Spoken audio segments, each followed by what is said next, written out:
चलिए दोस्तों, आज हम लोग 2 नंबरिया क्वेश्चन के ऊपर बात करने जा रहे इतिहास के। अशोक के अभिलेख पर एक टिप्पणी लिखें। आइए थोड़ा पहले जानने की कोशिश करते हैं। अभिलेख किसे कहते हैं? देखिए, अभिलेख किसे कहते हैं? अभिलेख किसे कहते हैं? लेख मतलब कुछ लिखना, किसी चीज़ के ऊपर कुछ लिख करके अपने विचार को किसी के सामने रखना, उसी को अभिलेख कहते हैं।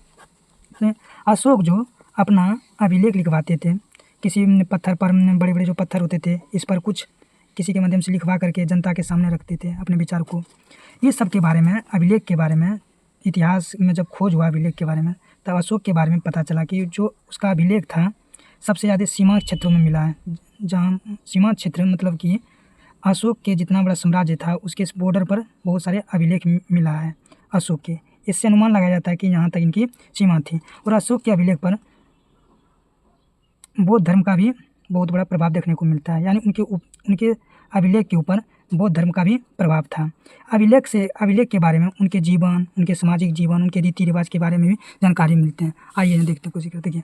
अशोक के अभिलेख से अशोक के धार्मिक विचारधारा, देखिए अशोक के अभिलेख से अशोक के धार्मिक विचारधारा एक मिलता है। साम्राज्य की सीमा, उनके समाज की सीमा कहाँ तक है, और उनके कार्यों के बारे में भी जानकारी मिलती है।